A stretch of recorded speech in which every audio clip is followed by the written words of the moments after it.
truth is the most convincing story that maps onto reality, and that's why the central narrative is falling apart. Right now in the United States, people should not be walking around with masks. We must see the central narrative for the fiction that it is. We are Americans. While elections are sometimes messy, this was a secure election. The founders began the fight for human liberty and self-governance, and it's up to us to finish the job. I'll tell you what, we are in a truth emergency right now. This is the end game.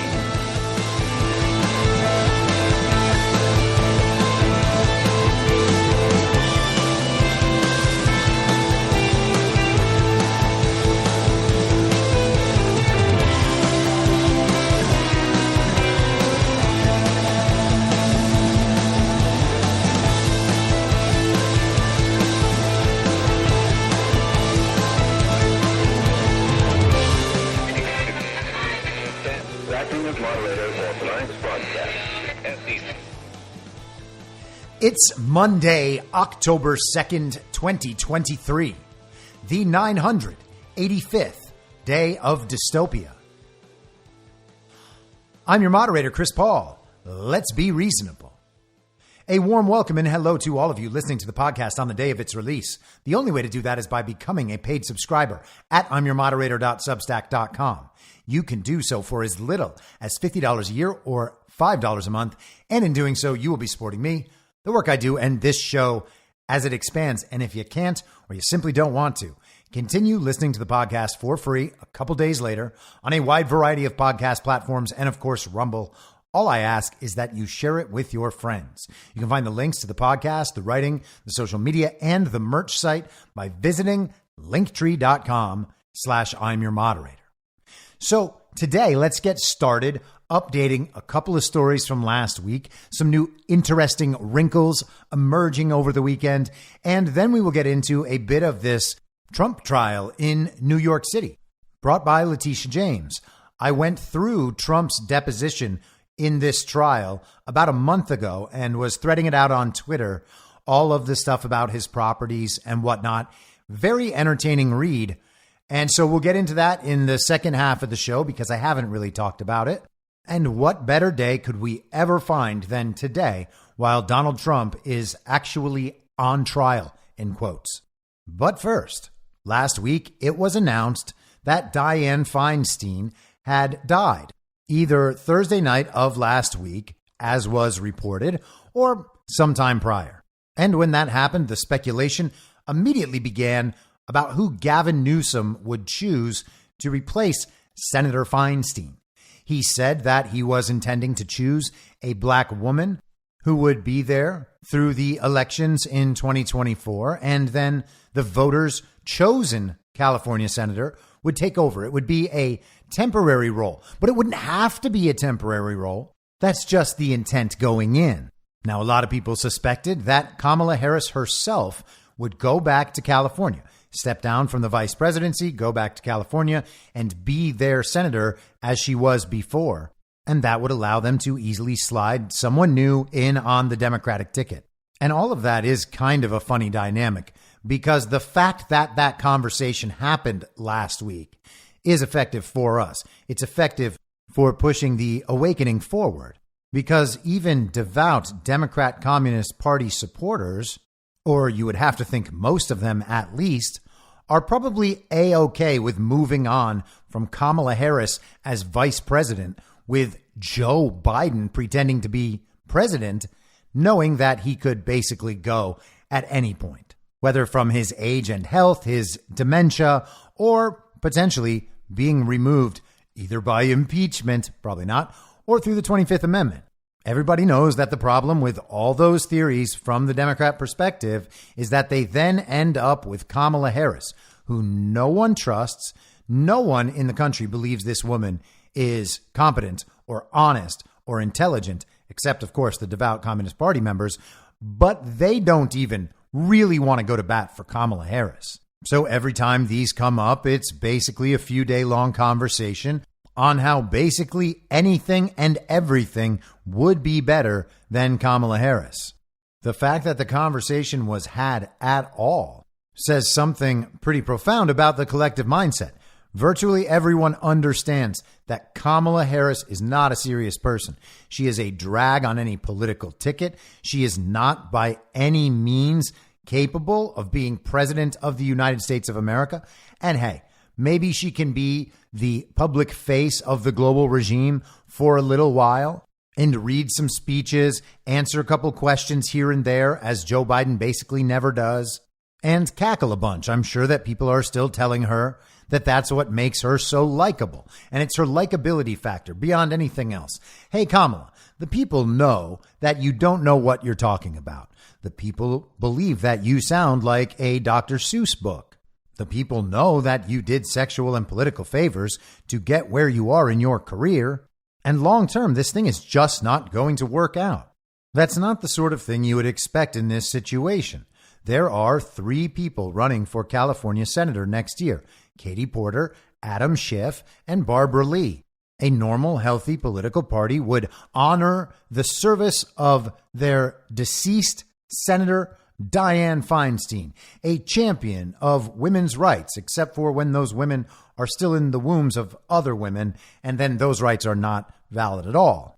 A woman who made herself extraordinarily rich, earning a couple $100,000 a year as a senator. And a woman who had a Chinese spy as her driver for 20 years.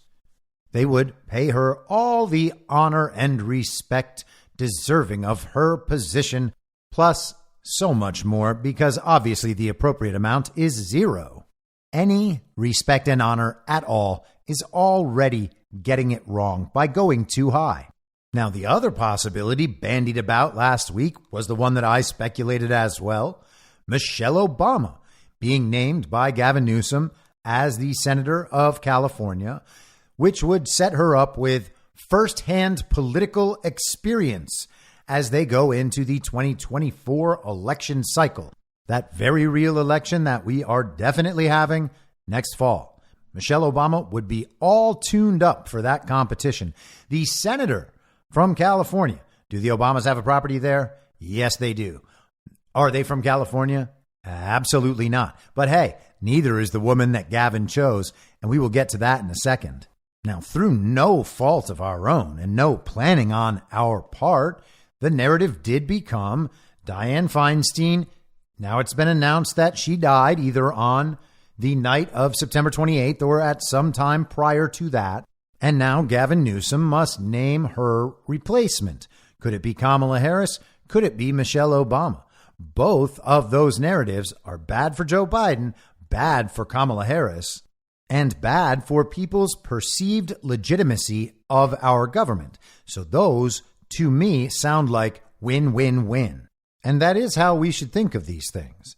The idea that Gavin Newsom choosing this extraordinarily liberal abortion lady as senator is going to somehow make a difference in our politics and the policy by which our federal government, illegitimate as it is, attempts to govern us.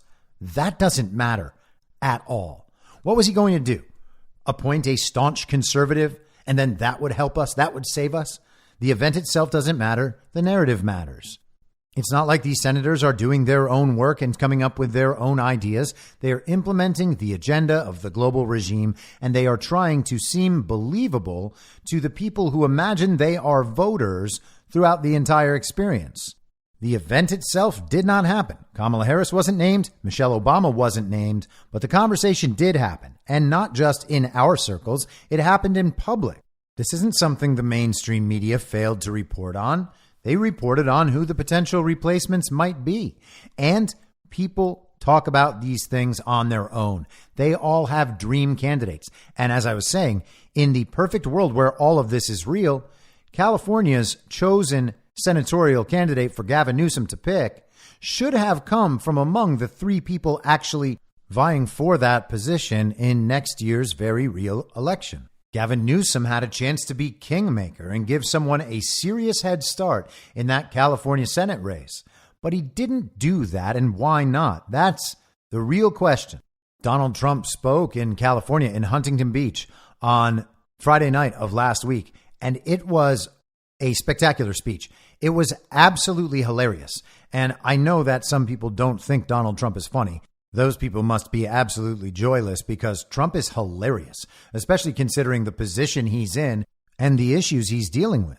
That humor that he goes to basically all the time projects confidence, and it taunts the enemy into making mistakes. Humor is a very valuable tool if you're able to use it well, and Trump has been using it well for a very long time. Now, I was thinking of just playing the Adam Schiff part, but the truth is, it's all really funny. So I'm going to play this 3-minute segment from Trump's speech in California on Friday night, addressing the current state of things in the Golden State. Stand up to crazy Nancy Pelosi, who ruined San Francisco. How's her husband doing, by the way? Anybody know?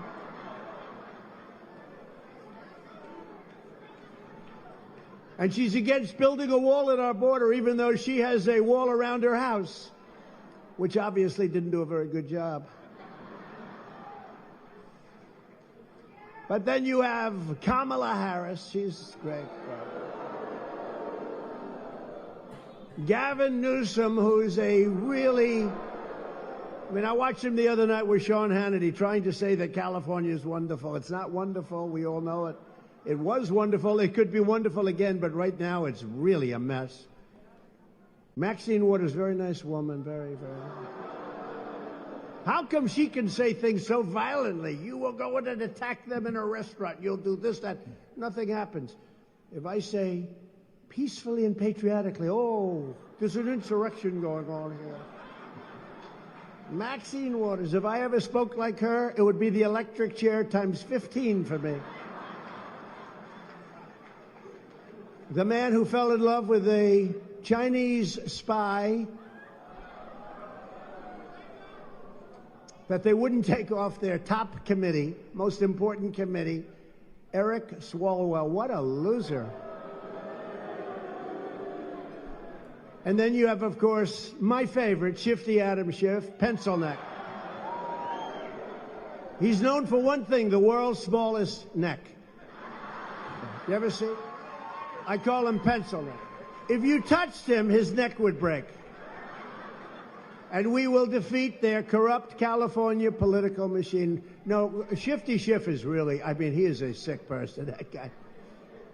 Looks like he won't be your next senator anymore because he'll have somebody else put in and then he won't be able to run. Purgatory! Ah, that's too bad. I don't know that he would have won anyway, but now he probably won't be able to run, and he won't run against certain people because he wants to be politically correct, except when it comes to doing numbers on Republicans and keeping it going and hurting our country. But it would look to me like he won't be there, but he's a disaster, that guy. They're all disaster. Crazy Nancy is a total disaster. She's nuts. Remember her with the beauty parlor, walking through the beauty parlor? Nobody else is to have their hair done. Then you have her. I don't know what happened to the owner of the beauty. She's a big MAGA person. How about that?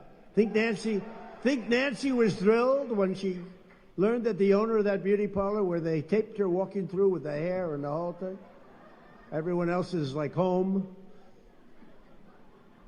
using suds on the hair like I do.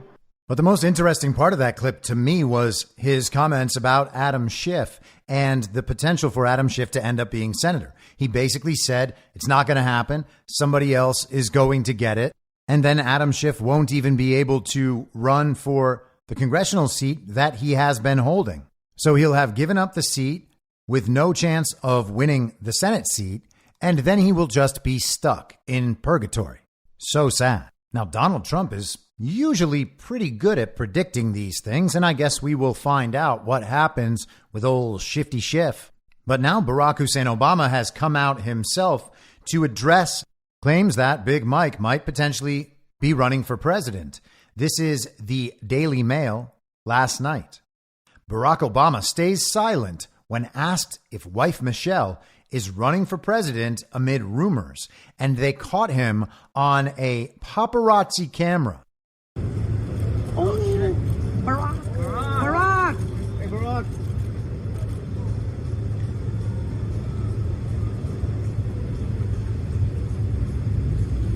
Barack, is Michelle running for president? An autograph, Mr. President? May we have an autograph? Get a photo, Barack?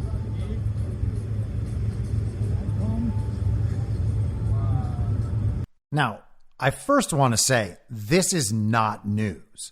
As someone who has been outside of these places and dealt with paparazzi probably thousands of times in my life, I can tell you, you might notice on the video, but Barack Obama is not paying attention to these guys at all. Now, was it a setup that someone would come out and ask that and Barack would say nothing? The fact that this is being reported on suggests that maybe it is, or maybe it's just high quality clickbait, they think.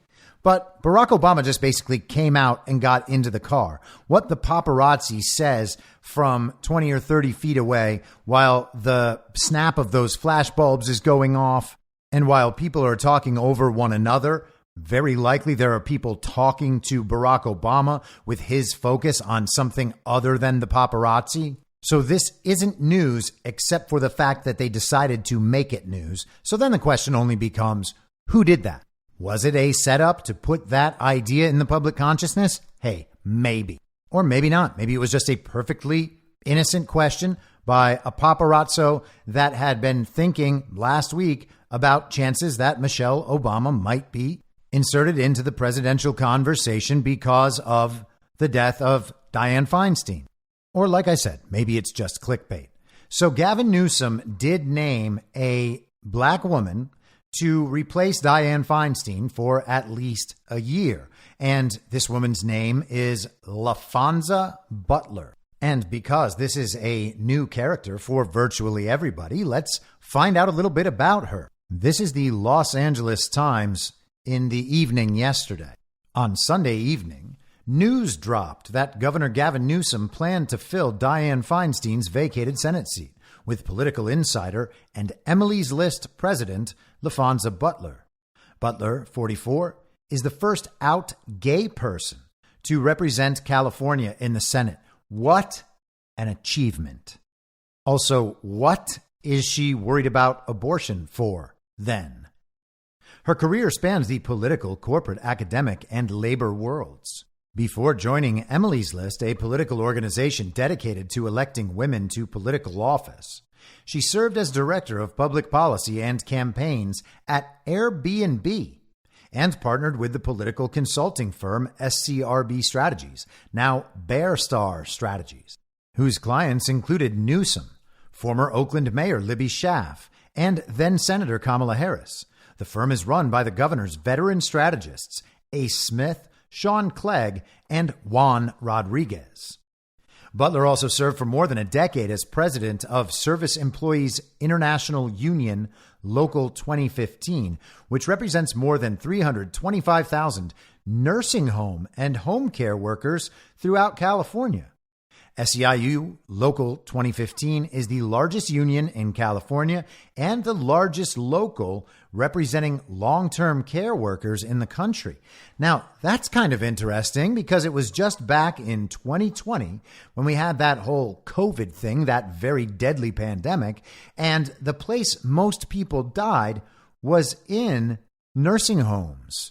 That was also the site of massive election fraud. It's kind of incredible that the person who ran that union is now the unelected senator from California. She was also a senior advisor to Vice President Kamala Harris's presidential campaign. And what a job she did. In 2018, Butler was appointed as a UC regent by Governor Jerry Brown, a post she held until 2021. She sat on the board of the national child advocacy organization, the Children's Defense Fund. And you have to expect that she is defending children from not being aborted. Political Action Committee, Black PAC, and the Bay Area Economic Council Institute think tank. She's a former director for the Board of Governors of the Los Angeles branch of the Federal Reserve System. What in the world is going on with this lady? Is she like a secret agent? This is the most diverse set of jobs you could ever imagine. This is like Yevgeny Prigozhin. LaFonza Butler, huh? That's who they went with. I guess we're creating a new political star. And just interestingly, on the same day, there's some SEO manipulation potentially going on with this LaFonza Butler thing because NBA player Jimmy Butler attended some press event in like an emo wig, pretending to be an emo kid. He was basically dressed up for the first day of talking to the media, for Media Day in the NBA. And that's getting all sorts of headlines. It's trending on Twitter. Oh, such exciting news. LaFonza Butler, the first out gay black woman to ever be in the California Senate. And it's getting overshadowed when you search Butler by an NBA player in a wig that makes him look like a goth kid. Butler was born in Magnolia, Mississippi. Her father died after a series of heart attacks when she was 16, leaving her mother to work as many as 3 jobs at once to support her 3 children. She received her bachelor's degree in political science from Jackson State University, a historically black college, where she told the Times' Mark Barabak in 2021 she was inspired by her instructors, many of whom were veterans of the civil rights movement. They instilled within her a bent toward activism and a commitment to social justice, she said. What are you doing for freedom? That was always the question, Butler recalled to Barabak. What are you doing for freedom today? She sounds exactly like Kamala Harris. Butler moved to California in 2009 after serving as a labor organizer for nurses in Baltimore and Milwaukee, janitors in Philadelphia, and hospital workers in New Haven, Connecticut. She told Barabak that her experience in the labor movement had prepared her for politics by teaching her, quote, the patience of playing a long game and knowing how to have wins along the way, end quote. Brilliant. Butler lives in Maryland with her partner, Naneki Lee, and their daughter. It says that in the Los Angeles Times as they are announcing that Butler is the new California senator. The Los Angeles Times article says Butler lives in Maryland with her partner, Naneki Lee, and their daughter. But let's learn a little more about the very interesting LaFonza Butler. This is from her Wikipedia page. It says, LaFonza Romanique Butler, born 1978 or 1979, is an American politician who currently is a United States Senator designate. Why are we not able to nail down a birth date on a U.S. Senator? Now, I don't expect that this will remain this way for long or that no one can find what her birth date is, but it's just a little weird. Pretty much everything is a little weird these days. For more on LaFonza Butler, this is the Daily Signal. This is the pro-abortion activist Newsom chose to replace Feinstein. California Democratic Governor Gavin Newsom has chosen LaFonza Butler, a pro-abortion activist, Democratic strategist, and former labor union boss, to fill the late Dianne Feinstein Senate seat. Butler is the president of Emily's List, one of the top pro-abortion groups in the country seeking to elect pro-abortion females into office. She has expressed support for the radical Women's Health Protection Act, a bill that would codify Roe v. Wade and massively expand abortions in the United States. Emily's List spent $112 million during the 2020 presidential election cycle and partnered with Planned Parenthood to raise $150 million in the 2022 midterm cycle. Well, that's pretty extraordinary. $262 million in the span of about 2 years spent on electing women to politics. That's how this was described by the Los Angeles Times. They did not say it was an abortion advocacy group. They said a political organization dedicated to electing women to political office. That's the full extent of the LA Times' description of what Emily's List is. But somehow this organization that just seeks to elect more women in politics gets to facilitate the spending of $262 million in 2 election cycles, while the person running it was also the nursing home union lady. Plus, she lives in Maryland and was registered to vote in Maryland just last year. And now she's going to be the unelected senator from California. Now, obviously, we have not even had this news for 24 hours, so it's going to be interesting to see how this story develops. But on its face, it looks like the Democrats had an opportunity to make a really big splash with their pick, or perhaps to be a kingmaker with one of the people vying for that Senate seat last year. Give one of them a bit of a head start. Allow them to run as the incumbent going into that cycle next year. And instead, we have LaFonza Butler, a person who was a virtual unknown until yesterday. But she worked with a PR firm handling Gavin Newsom, and she worked on Kamala Harris's campaign. So that means she basically lives in California, I guess. But again, let's focus on the outcomes here. Does this event push the awakening forward, or does it hinder it? I would say that this pushes the awakening forward. Someone who doesn't even live in California has just been named California's senator. How much more illegitimate can our government become? Now, I also want to update on the Ron DeSantis story. Last week, he attended the second fake GOP primary debate and proceeded to lose it to all the other 6 competitors. I said contestants the other day. Competitors, same difference. It's not a game. You're supposed to be telling people why you should be president, and you subject yourself to this clown show where Fox News script readers ask you who should be voted off the proverbial island. All of it is a joke. Ron DeSantis was around 30% in the polling back when this all began last November. And here we are 11 months later. He is struggling to hang on to double digits in most polls. He does not have 50% of the non-Trump vote, according to these polls. And he has now lost 2 debates, not only to everyone there, but to Donald Trump, who was not there. He is almost certain to lose a debate to Gavin Newsom, who was taunting him last week, pointing out that Ron took the bait of doing this debate in the first place because, as Gavin noted, he's not even running for president. Ron just wants someone to talk to so that people will pay attention to him because he can't get attention any other way because he's a terrible candidate. But then Ron also lost a debate to Bill Maher. He did Bill Maher's show on Friday night and came out of that looking terrible.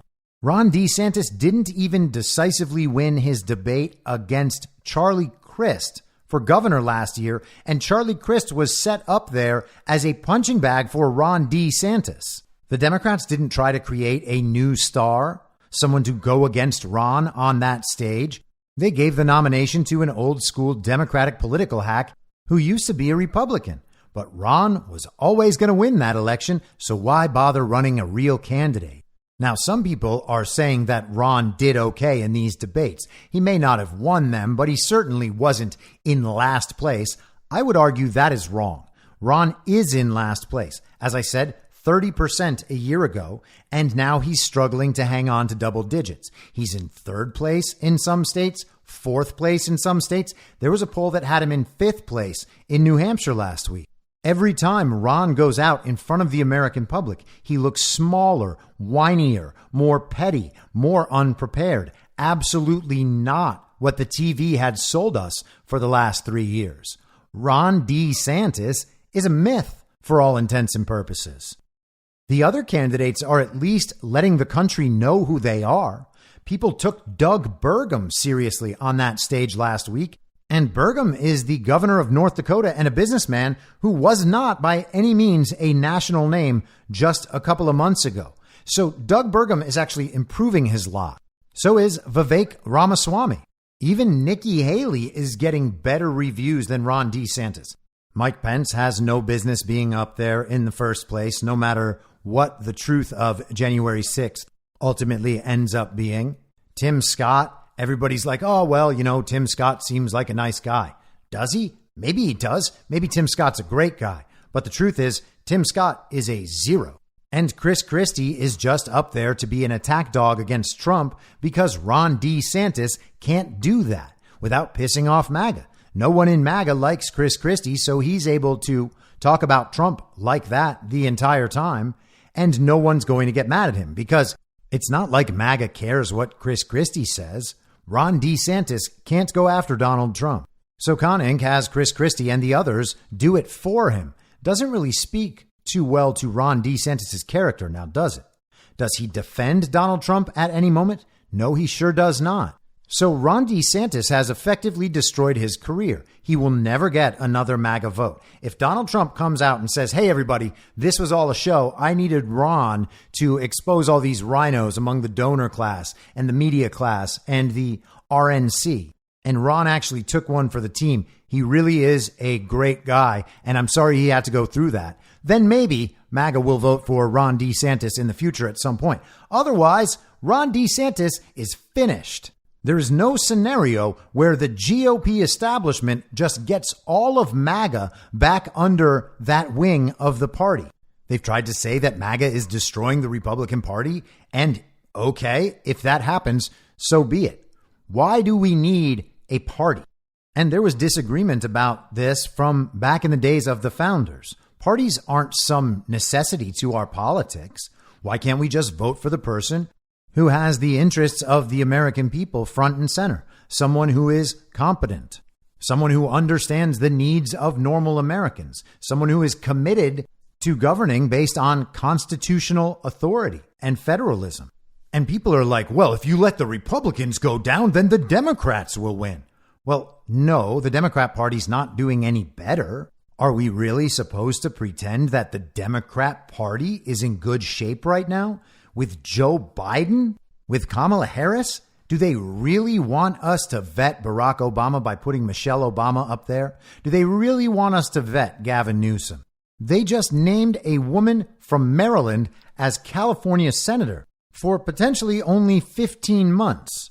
There are polls showing Donald Trump to be up over Biden by 10 points, and that's while Biden is indicting him and his Justice Department called parents of school children domestic terrorists, the censorship, the propaganda, the immigration problem, the Afghanistan withdrawal, the Ukraine war.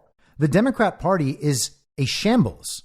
We would be better off with zero political parties. That is just a fact. We don't need all of this money going to these private corporations. And that's what they are. The DNC and the RNC are private corporations whose business is to run candidates for political office. And people pay them to get the right candidates installed in political office through fake elections. They are not an important part of the democratic process. They are private corporations whose goal is to tell us what we must do and say and support so that their needs are met vis-a-vis their donors. The problems that arise by doing away with the political parties are all solvable problems in a relatively short amount of time. The problems that come with having these political parties cement themselves in American politics forever, and we allow the uniparty system of election fraud to remain in place forever, that's the end of the country. That's the size of problem that is. We can figure out how to get ballot access, I'm certain. So Ron DeSantis went on Bill Maher's show Real Time on Friday night for the sit-down interview at the beginning of the show. Not part of the panel. He gets 10 minutes up front, and they just have a nice little interview, a nice conversation. Bill Maher pointed out to Ron DeSantis that Ron DeSantis would not be there if it weren't for the fact that his campaign is struggling in a major way. So it should be pretty clear what Ron DeSantis is doing there. He is there to deliver the message to elitist centrists that unless they put aside their attachment to Joe Biden and consider voting for the centrist Republican, which is what Ron DeSantis is branding himself to be, they're going to end up with Donald Trump again. Ron DeSantis is in Hollywood on the Bill Maher show courting wannabe-elite fake centrists. That is what he's doing. He wants that Democrat vote. People out there think, no, Ron DeSantis is the smiter of wokeness. He's the one who's going to take on the regime. Just look what he did to Disney World. He would never get the votes of Democrats. Yes, he would. Yes, he would. He would be presented to them as a smart and responsible alternative. And of course, the point is that they are still working to elevate Gavin Newsom and Ron DeSantis so that they will face off. The centrist wannabe elites in the mainstream media, places like the Daily Wire and The Blaze and MSNBC and CNN, they will talk about how this is the public conversation America wants to have. The leftist viewpoint against the against a true conservative with true conservative values, blah, blah, blah. And so the idea is to elevate them as alternatives to Biden and Trump. It does not matter how much those leftists and the Hollywood types will defend Joe Biden against a conservative, or will defend Joe Biden when it comes to certain issues and policies and priorities as part of the agenda. They do not want Joe Biden back because they know that Joe Biden makes them look foolish. They want an alternative from Joe Biden that never forces them to admit how foolish they were to support Biden in the first place. Shuffle Joe Biden right off the stage, replace him with Gavin Newsom or Big Mike or someone else, and they can just get behind that person, never admitting ever that it was wrong to support Joe Biden. At that point, it won't even matter if Joe Biden is found guilty for all of his family's many crimes. They will tell everybody that that's all in the past, and that the thing is, as good people, we need to be focused on the future. We need to be looking forward, looking ahead, because that's where all the important stuff is. We don't want to look back on the past where we all pretended that masks and lockdowns worked and that it was a good idea to segregate society and force people to take an experimental gene therapy. We don't want to look back where we covered up election fraud and we covered up and censored the people trying to tell us about the corruption of the political candidate we were supporting. They don't want to go back and look at any of that stuff. Get Biden out, bring someone in. You have your perfect dichotomy between Newsom and Ron DeSantis, and everybody can move on. And establishment Republican wannabe-elite fake centrists feel the same way about this. This is a party of false decorum issue, and looking through that lens will always show you the truth about these situations. All of those people in the uniparty right think that they were right the entire time about all of these issues relative to the uniparty left. And they don't want anybody to notice that any of us even exist and that we were saying all of these things and supporting positions that they all called conspiracy theories or irresponsible or extreme in some way. They preached responsibility to us and presented themselves as the responsible conservative voice so that those on the uniparty left might take them seriously and give them more power and more social credit. And that dynamic certainly has not changed. That's as relevant as it was back in 2020. You get rid of Donald Trump, replace him with Ron DeSantis, and all the things that they were wrong about immediately go away. Then the uniparty right can join with their friends on the uniparty left and continue their project of marginalizing MAGA America First viewpoints. If Ron DeSantis wins and Republicans win next year, guess what that means to all of conservative incorporated media? They solved the problem of election fraud. Don't believe me? Let's hear Ron DeSantis on Bill Maher's show the other night. Well, look. To quote The Godfather. But you campaigned for election deniers in 2022. This I do not forgive. Well, to quote The Godfather. I mean, Kari Lake, who said Biden is an illegitimate president. Trump didn't. Well, now she's attacking me, so maybe I did make a mistake there, because she's out there saying she's trying to say that we mandated vax in Florida when we did the opposite. We protected people even from private mandates. So that may have been. But Trump lost the election, right? Yeah. Okay. So how about that? Ron DeSantis on stage in front of a national television audience on HBO, a place where he can reach liberals with his message, and rather than sticking up for election integrity in this country, he pretends that there is no problem at all in the first place. Bill Maher tells him it is unforgivable that Ron even supported Kari Lake last year because she's an election denier. And then DeSantis switches the subject and he talks about Kari Lake attacking him, talking about their vaccine program in Florida. And there was a vaccine program in Florida. Ron was encouraging people getting the shots. He went out and did events. There was one that I point out rather often where he went around and began giving first access to these shots to veterans of World War II and Holocaust survivors. He actually went around, focused on the only people with a living memory of World War II. And now everyone who supports Ron talks about how those vaccines are bad and dangerous and tries to blame them on Donald Trump when they were the people out there getting them and supporting them and telling everybody else to go get them. Ben Shapiro, go get the vaccine, dopes.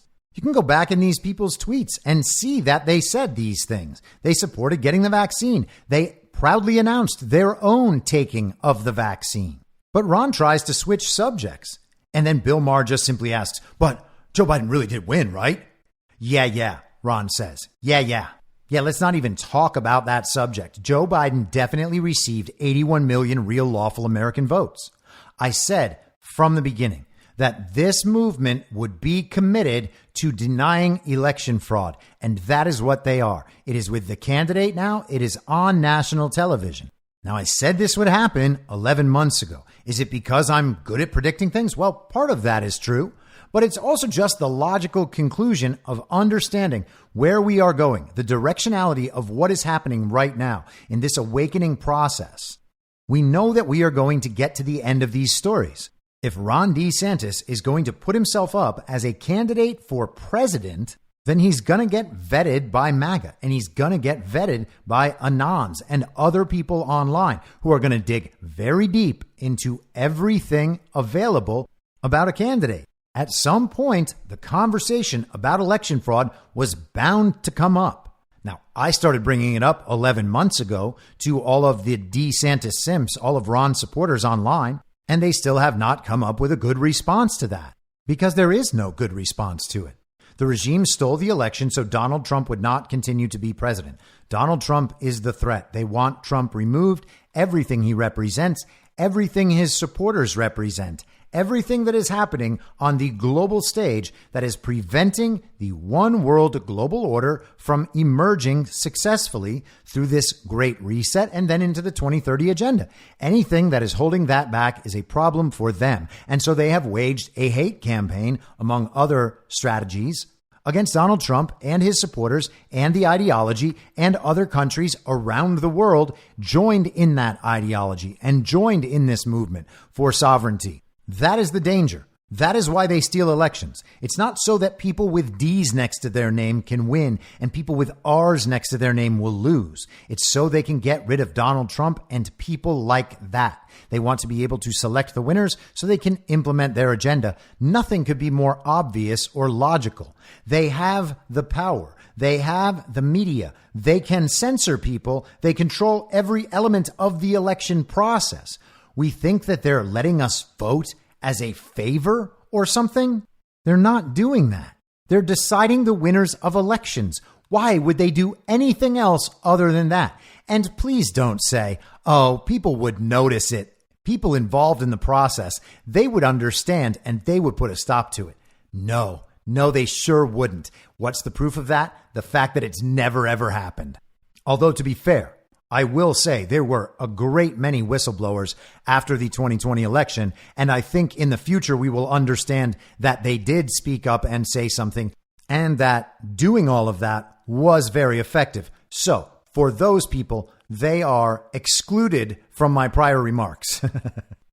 But Ron DeSantis is now a full-fledged election fraud denier. He is just pretending that our elections are fine in this country. Because if he tells the truth about our elections and he says, yes, our elections are a problem, and they've been a problem in Florida, and they've been a problem in Florida in elections that chose me as the winner. You can't really do that, can you?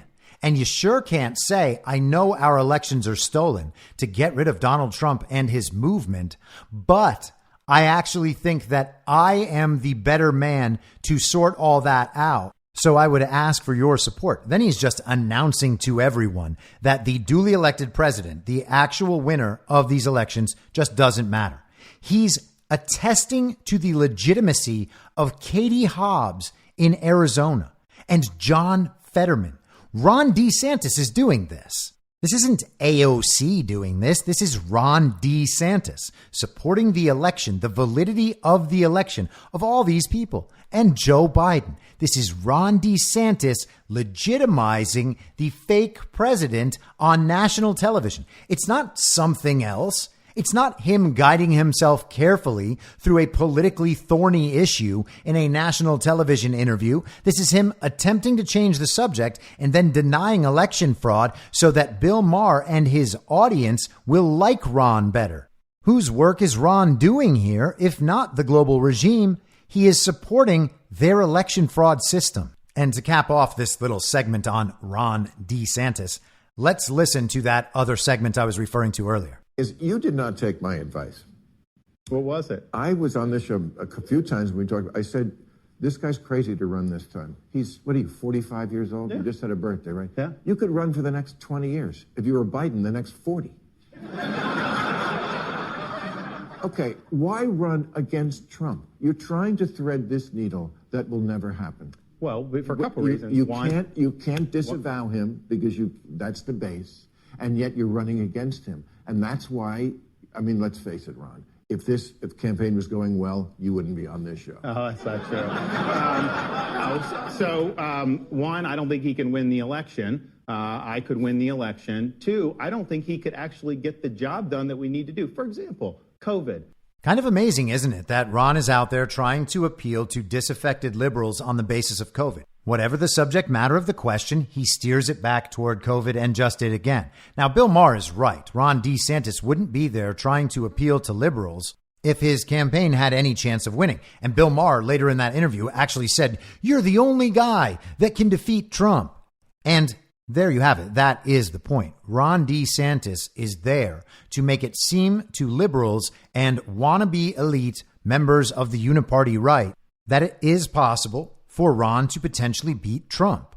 But it's not possible, and Bill Maher is exactly correct in his analysis. Ron DeSantis has no chance of threading this needle. He cannot just go right up against MAGA because MAGA is the base of the Republican Party. It is Donald Trump's party until the party falls apart completely, if and when it does. But neither Ron DeSantis nor any of the other participants in the fake GOP primary debate or Glenn Youngkin are going to take power over the Republican Party back from Donald Trump. Not narratively speaking, not in the technicalities, not in any way at all. There is zero chance of that happening. And that, of course, is why Ron DeSantis' fans and supporters online are now openly hoping that Donald Trump will be imprisoned as a result of these fake indictments.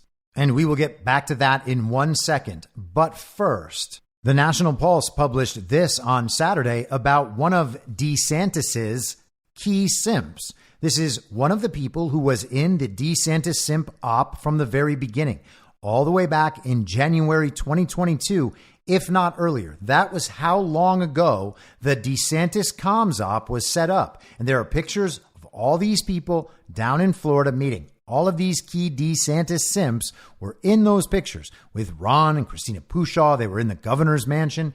This is a coordinated communications effort. The headline in the National Pulse reads, DeSantis booster Dave Rubin attacks Kari Lake as an election denier. Ron DeSantis booster Dave Rubin has denounced Arizona Senate candidate Kari Lake as an election denier in the latest example of the Florida governor's camp weaponizing leftist smears against America First conservatives. Lake, who shared Donald Trump's concerns about the conduct of the 2020 election, became one of the election integrity movement's leading lights after her own run for governor of Arizona, successfully exposing major flaws in mail-in ballot signature verification in the Grand Canyon state. By dismissing her as an election denier, Rubin chose to play into the leftist narrative that conservatives with concerns about mail-in ballots, voting machines, and other questionable elements in the election process are cranks, and then enclose a tweet from Dave Rubin, including a clip of Kari Lake on the Patrick Bet David podcast. Rubin wrote, "Ouch. I've been unfollowed by election denier Kari Lake for sharing her obvious lies about Florida and DeSantis. Ironically, she came up to me at the debate yesterday and said, 'Don't take it personally. Here's a parting gift, Kari.'" And so he posted that clip. Rubin, formerly identified with the progressive left, hosting the Hot Gay Comics podcast and working for the far left Young Turks, that's Cenk Uyghur's media outlet, but began courting a conservative audience after Donald Trump's election in 2016, styling himself as a classical liberal. He has proven a strange fit for Team DeSantis, with Jenna Ellis, one of the Florida governor's leading online surrogates, having previously criticized him for using a surrogate mother to procure children for himself and his gay husband. And all of that was Dave Rubin's origin story. He was a very bad stand-up comic, one of the least funny people ever, and I'm not sure he's ever said anything funny on his podcast. The dude has no sense of humor. He is unbelievably unfunny. And I was friends with a bunch of comedians in Los Angeles, and I tweeted at Dave Rubin way back when that Rubin calling himself a stand-up comic is insulting to the craft and work that is stand-up comedy. But he sure kept going with it, calling himself a stand-up comic. He was mentored in his interview process, he says, by Larry King. And he was a host on Young Turks before branching out to his own well-funded podcast, where he was immediately able to interview quote-unquote major players within, for instance, the intellectual dark web. All of the elite media groups, the elite think tanks, the professors, all of that immediately gravitate toward Dave Rubin's show. He helped Candace Owens become a household name. He helped the trans influencer Blair White increase her/his popularity and obviously income. And then Dave Rubin became a classical liberal. He wrote a book called Don't Burn This Book. Dave Rubin has never said anything dangerous. His big coming out party was a video of him saying that he didn't leave the left left him. Dave was the same guy he always had been, but the Democrat Party no longer represented his values as a classical liberal. Dave Rubin got gay married, and he paid a woman to supply him with children so that he can raise them as if they're his own with his gay husband. Now let's put the social agenda politics aside for just a moment. Is that something that should happen in a good and moral society? Should women be paid to create babies so that two men can pretend to be those babies' parents? It seems like maybe we're at the point where we could explore the answer to that question actually just being no, but not yet. We have to go full Weimar before this begins to wrap itself up. Dave Rubin, who by all characteristics except the people he interacts with is just a regime uniparty left figure, is now treated as a thought leader among the uniparty right because he used to go on Joe Rogan and because he kind of pushed his way into being considered part of the intellectual dark web, because all of those IDW figures would appear regularly on Dave Rubin's podcast. That's how Dave Rubin came to associate himself with the intellectual dark web. There is nothing intellectual about Dave Rubin. He is a dumb guy who does not have his own thoughts. His whole thing was learning something new on his show and then asking every single guest about it for the next year. He is now using the language of the left to marginalize MAGA. He is saying election denier. And it is a very, very strange strategy at this point. It smacks of desperation because we are getting closer and closer every day to the full exposure of all of this. They wanted Trump to just go away, to just ride off into that good night. He could simply concede and admit that they really won the election, and then he wouldn't be facing any of these legal troubles. He wouldn't be running for president again, quote unquote. And the party could just be handed over to Ron DeSantis, who would tell everybody after winning that our elections are really okay. In fact, we've fixed our elections in Texas and Georgia and Florida and in Virginia. And the GOP establishment has a brand new crop of great governors. Glenn Youngkin, Brian Kemp, Ron DeSantis, now president, and of course, Greg Abbott. This is the new brand of conservatism. It's like the Republican version of the Squad, and they will lead us into our non-Trump future. Just get rid of Donald Trump, get rid of MAGA, and all of that can bloom. Except Donald Trump's not going anywhere, and neither is MAGA. This is a real thing in the world that the Republican establishment is going to have to deal with at some point.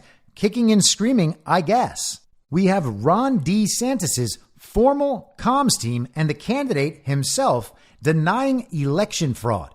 The comms team calling Kari Lake, and by implication, everyone who understands our election problems, election deniers, embracing the talking points of the left. There is no future for that. Directionally, again, we are headed in the direction of the awakening. Well over 60% of this country already understands that cheating affects the outcome of our elections.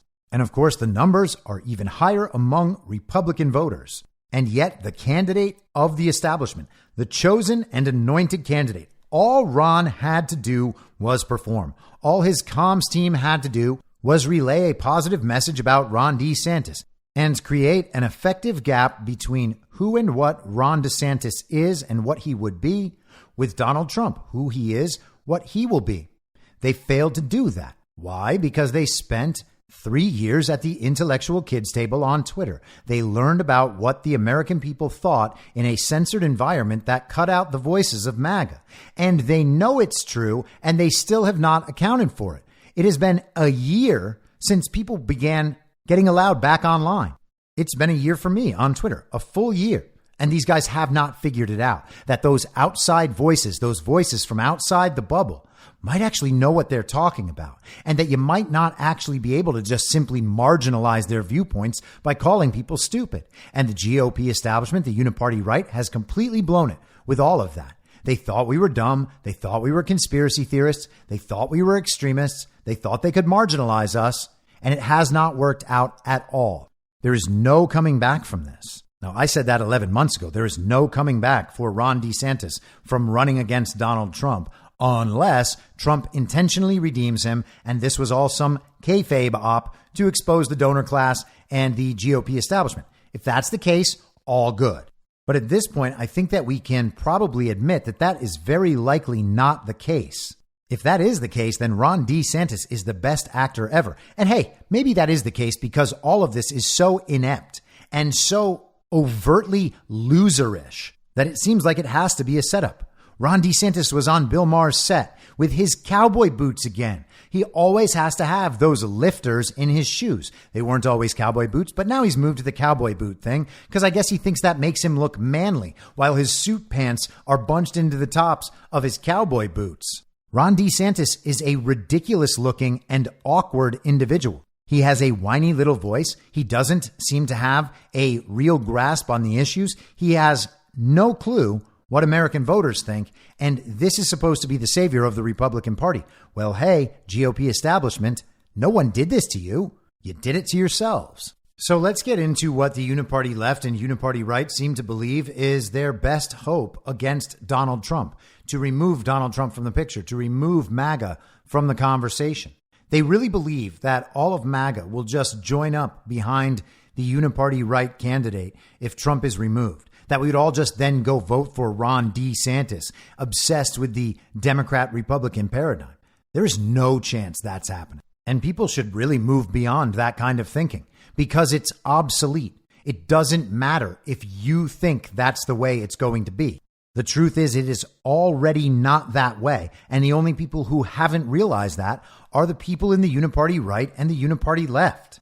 But they have to get rid of him somehow. So it's going to be through this series of indictments. And then they're going to lock him up. And we are all so scared that Donald Trump is going to be rotting in prison, as all the communists online always say. They think that they're really getting to us by talking about how Donald Trump's going to be locked up in prison. Hey, commies, no, he ain't.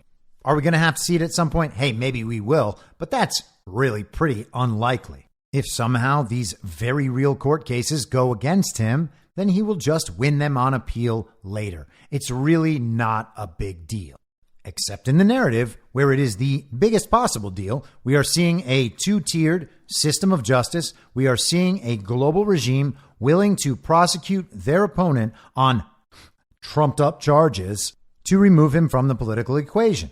And this is very real on their side of it. You can hear it and read it in the voices and posts of their supporters of the uniparty left media and many of the uniparty left political candidates. They think Donald Trump is going to be locked up. They are gleeful about it. They think the entire thing is real. Donald Trump is guilty of everything he's been accused of.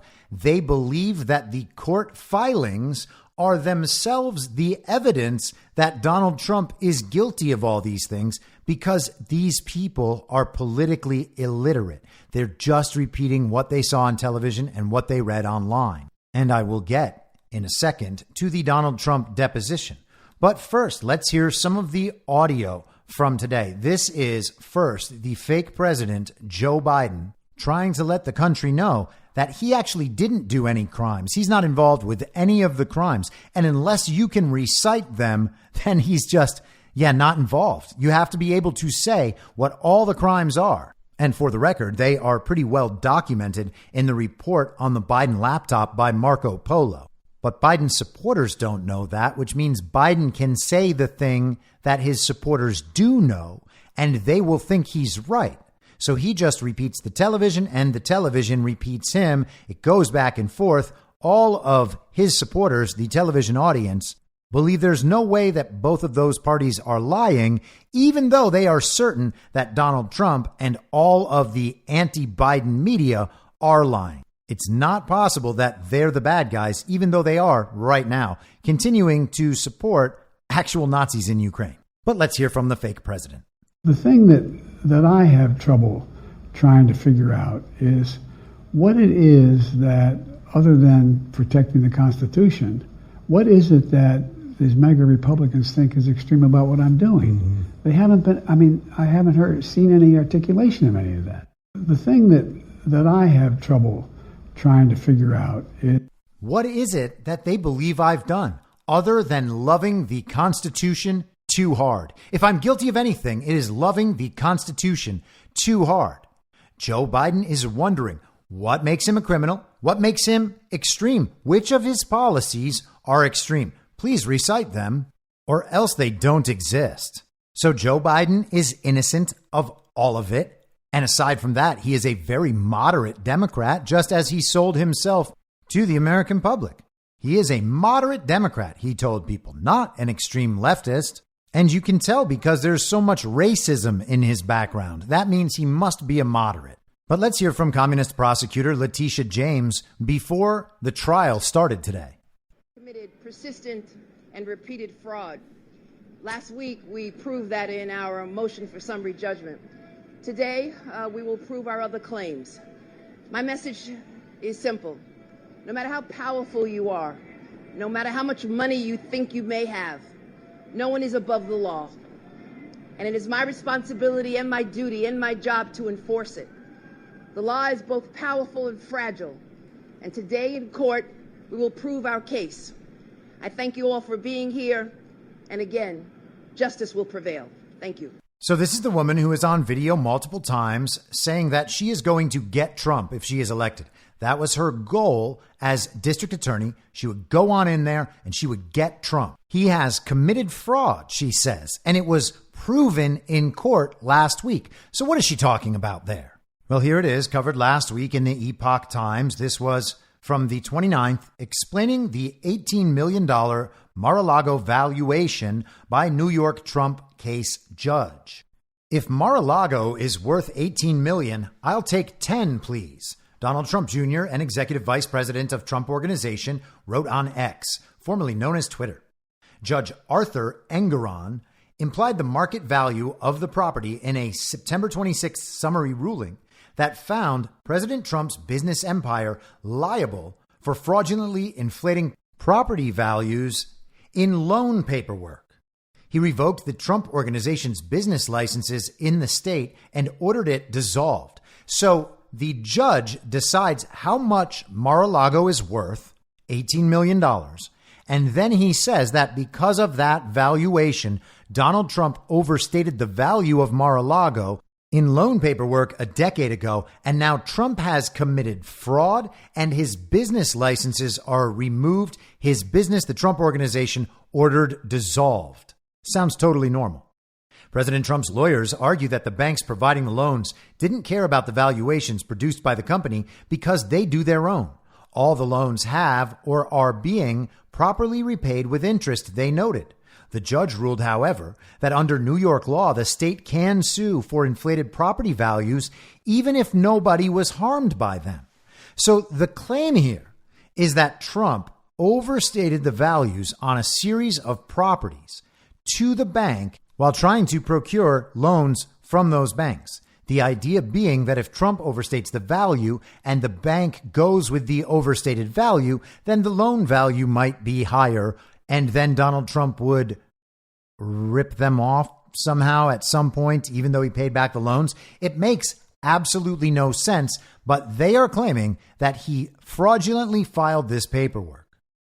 Mar-a-Lago was overvalued by at least 2,300% because the Palm Beach County assessor assigned it a market value of $18 million to $27.6 million between 2011 and 2021, while the Trump organization valued it at $426,529,614 to $612,110,496 on its statements of financial condition in those same years, the judge said.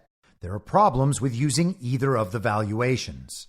They note that President Trump's lawyers presented a real estate expert, Lawrence Moens, who they purport is the most accomplished and knowledgeable ultra-high net worth real estate broker in Palm Beach, Florida, the judge said. His dominance of one of the country's richest real estate markets is total, a 2022 Real Deal profile of the secretive realtor said, noting that he closed perhaps $1 billion worth of deals in just the 18 months of the COVID-19 pandemic real estate mania. Valuing Mar-a-Lago at $425 million to $612 million was, quote, appropriate and indeed conservative. Mr. Moens told the court the property is currently worth $1.51 billion, he opined. The judge rejected the opinion as speculative and made as, quote, without relying on any objective evidence. The property isn't currently for sale, and the family has indicated it doesn't plan to ever sell, according to the Trump family. So the most powerful real estate broker who deals with ultra high net worth individuals in that exact real estate market is being framed as unreliable by this judge because he said, actually, Trump has underestimated the value of Mar-a-Lago by potentially 3 times. Trump saying it's 425 to 612 million, and Moens says it's 1.51 billion. So even at the high end of Trump's estimation, it's still 2.5x that, according to the guy who is more likely to know than maybe anyone on the planet. The president's son, Eric Trump, said the real estate circles in Florida are laughing at this foolishness. He pointed to real estate listings from the area, showing homes ranging 5,000 to 11,500 square feet and farther from the beach than Mar-a-Lago, listed at prices up to $40 million. Now, those are probably very nice and extravagant houses, extraordinary by any relative standard, except relative to Mar-a-Lago, which is itself a one-of-a-kind property, which at some point may just be deemed priceless. But we're meant to pretend that it is worth no more than a standard rich person's house in Palm Springs or Malibu or Brentwood. $18 million for Mar-a-Lago. Who would even take that seriously? Now let's go through some of Trump's deposition in this case. As I said, I covered this on Twitter a month ago, September 2nd. The deposition itself is about 480 pages long, if I remember correctly. And I think I went through 300 or maybe 320 pages of it. I didn't end up finishing it. But I started out by saying this Trump testimony is fun. They ask him a question and he goes into elaborate stories. It's like reading Art of the Deal. And it really, really is like reading Art of the Deal. He ends up talking about all of these properties he acquired and how he acquired them and what he did to them and how that changes their value in a real estate sense. And you can see, as you can in Art of the Deal, or if you ever take Donald Trump seriously and actually listen to him, he knows exactly what he's talking about, and he has a wealth of experience and knowledge in this particular field. And so I enclosed a screenshot, as I do in many of these posts, and Trump said in this transcribed deposition, When I bought Mar-a-Lago, I paid $8 million for it. And today I think we're going to be bringing in people that will tell you it's worth $1.25 billion, maybe more than that. But I bought it for $8 million in 1985 or so. So the property he bought for $8 million 40 years ago is now only worth $18 million. That's what the judge is saying, despite the fact that Trump notes pretty clearly back when this deposition was taken, which is April 13th, 2023, that they would be bringing in people that would attest to the fact that that property is worth between $1.25 billion and $1.5 billion, not $18 million. It's preposterous. Now, throughout the deposition, there is a lot of verbal sparring between Donald Trump and Letitita James's attorney who's conducting the deposition. Donald Trump knows the facts and he has the truth on his side. And the people from Letitita James's office are trying to get Donald Trump to talk himself into a corner, and he doesn't do it. For someone we are consistently told is the very stupid guy and the reckless speaker who never knows what he's talking about, he sure doesn't put himself into any of the corners. He recognizes them as they bring them up and he responds appropriately. So the questioner in these situations is a man named Kevin Wallace. And of course, Letitita James notes in her open of this deposition that Donald Trump has the right to claim the Fifth Amendment and not do the testimony, thereby not incriminating himself, and he declines, happy to represent himself. So the questioner, Wallace, says, I'm going to suggest, I know you feel the need to explain this, but Trump cuts him off and says, no, I want to explain it to you because you don't have a case and you should drop this case. And it's a shame that somebody that's done such a good job, the convention center in New York, so many things I did for this city, the job in the west side of Manhattan, thousands of people employed, and now I have to come justify myself to you. And all of that is true. Donald Trump was a major developer in New York City, a major asset to that city. Donald Trump is one of the most famous New Yorkers who has ever existed. And here he is with some low-level attorney beneath Letitita James in the New York District Attorney's office trying to explain real estate values to someone who has no idea what they're talking about. I wrote, reality proves their case absurd. Trump says, I think we now have the benefit of knowing that the statement, when I did it, was probably low because of the fact that a number of years later, not that long later, the properties are worth substantially more. In other words, if I have down a property for $1 million and today it's worth $3 million, that meant that this statement was low, not high. You're saying it was high.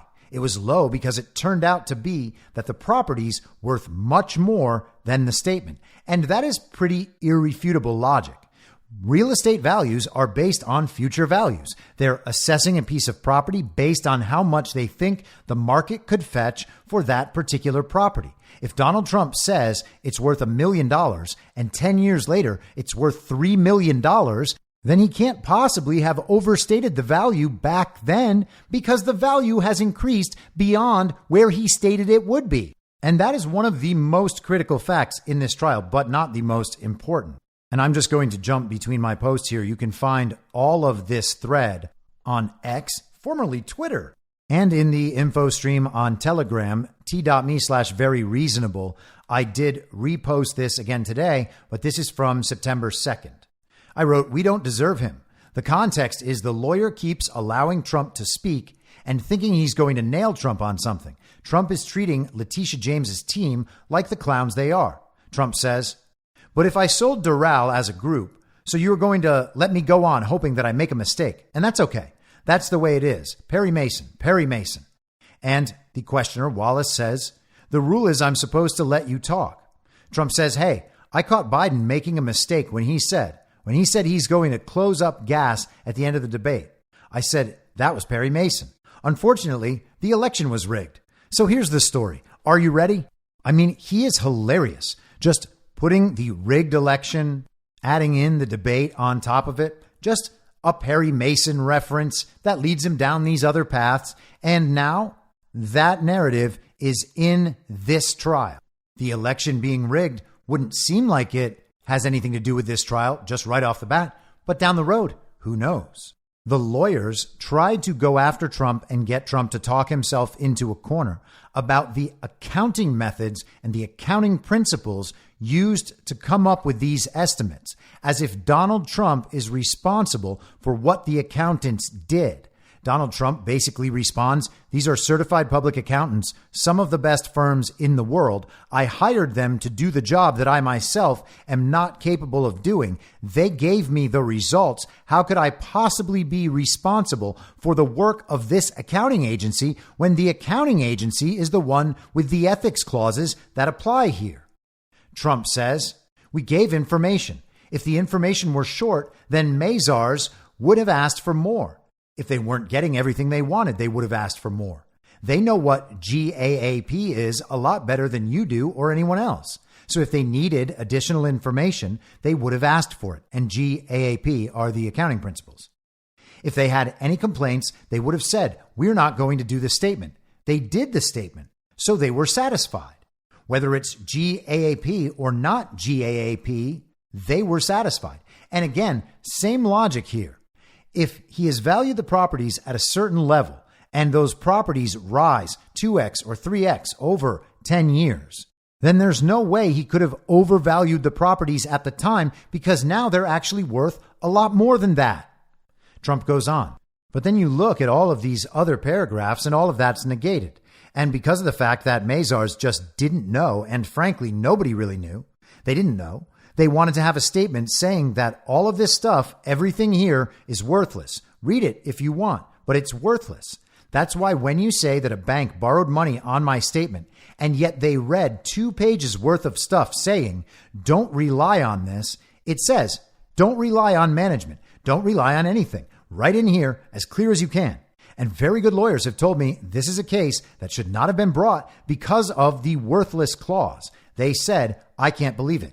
And when people read this clause, they say, how the hell could they have sued you and put you through this stuff? And so he's talking about what's called a worthless clause, which is a statement that says these estimates are just estimates from our side. This wasn't the result of a thorough assessment and appraisal. These are just estimates of the property's net worths. You, being the bank, you, the people considering whether or not to loan me money, it is your due diligence to go through and have these buildings appraised so that you know whether or not the values are properly represented, and you will not fund loans based on a property that you cannot substantiate yourself. So Donald Trump was asked to list the buildings and the values, and that is what the accounting firm did. But they are going after Donald Trump, saying that he overvalued these assets on this form prepared by the accountants, despite the fact that this form also has a 2-page long worthless clause, which tells the banks everything we're about to say here is worthless. This stuff cannot be verified. This is a list and an estimate, and that is all. That really is what's happening here. That is what's happening here.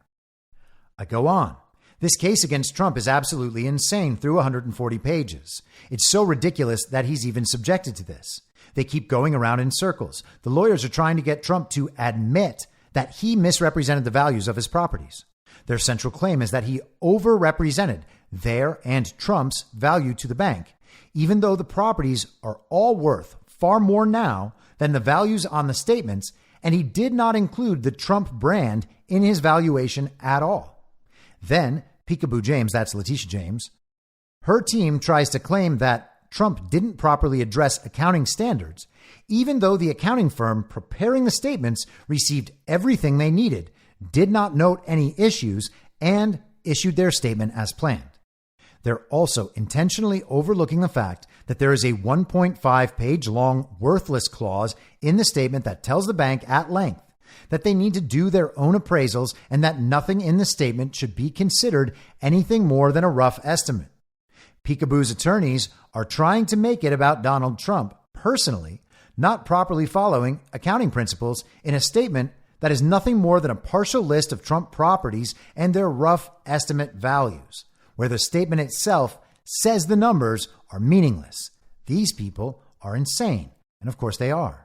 Trump says, on page 138. I mean, no bank would make a loan on this document. And yet you're suing me based on this document.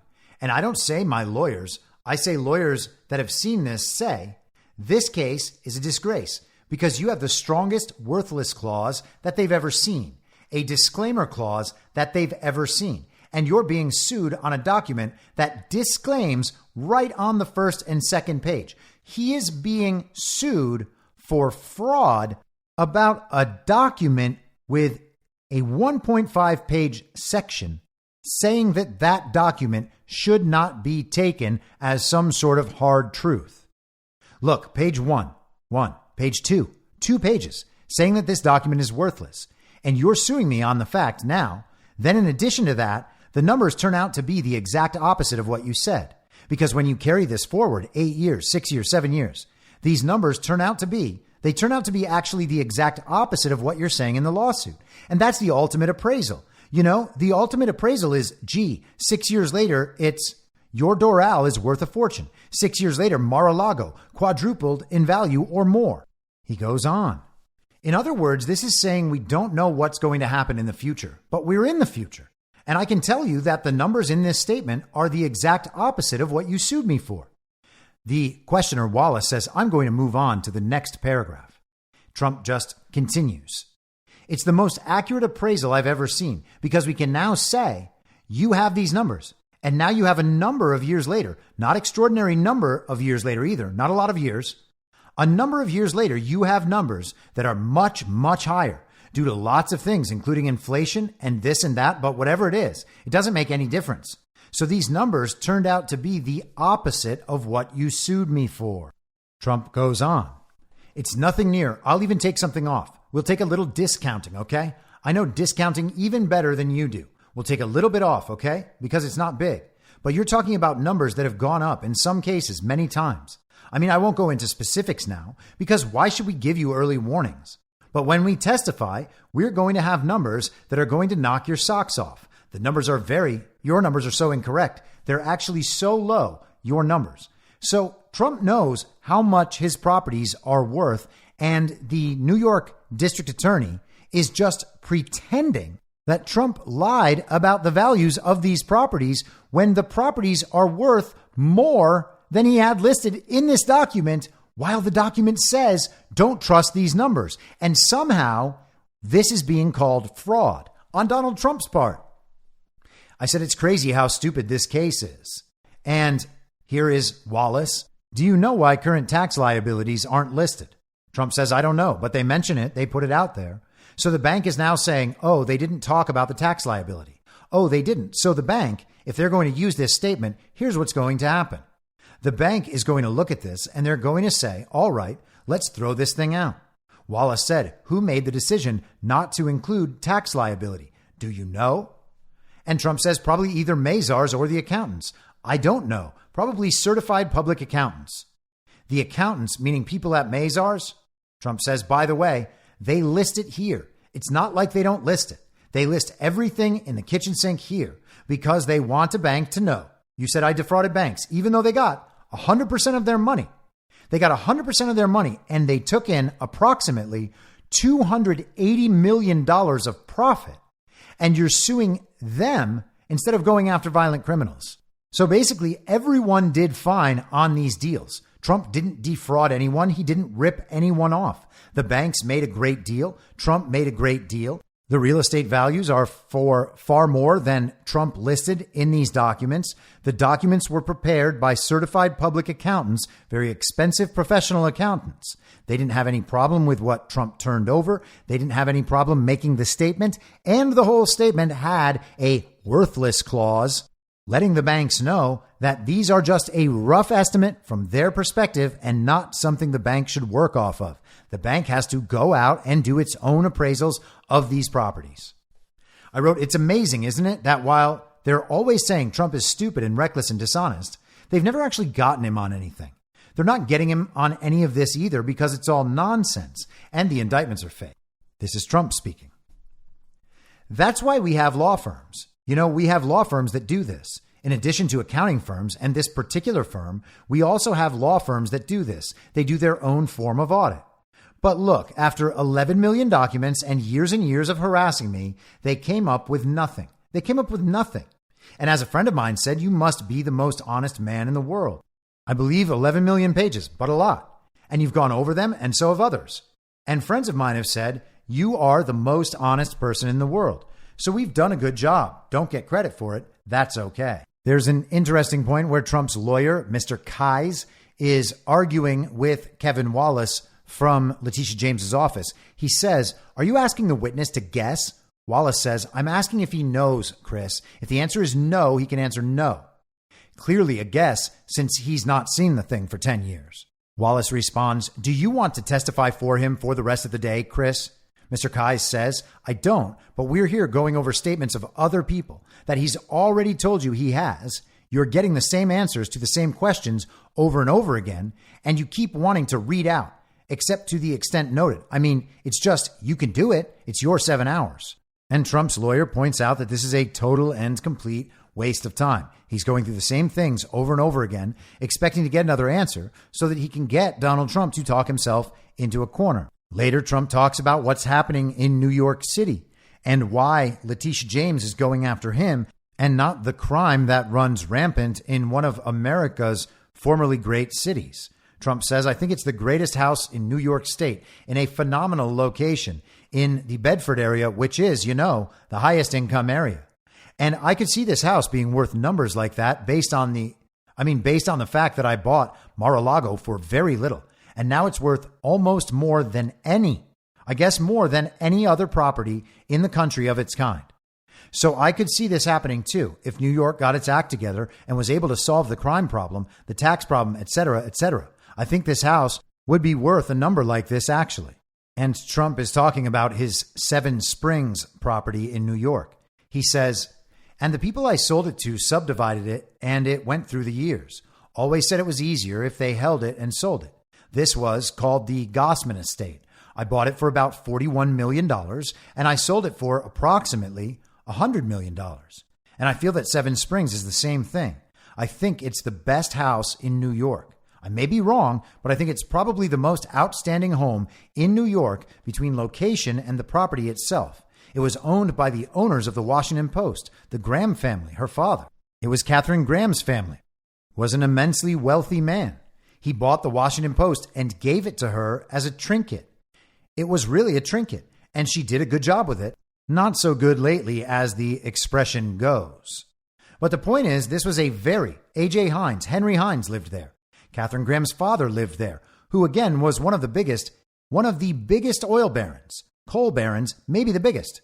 And there's no place like this. If New York came back, this would be another Mar-a-Lago. I just think it's more valuable as a whole. And so the Hineses, of course, are the Heinz Ketchup family, the family whose descendant is Teresa Heinz, wife of John Kerry.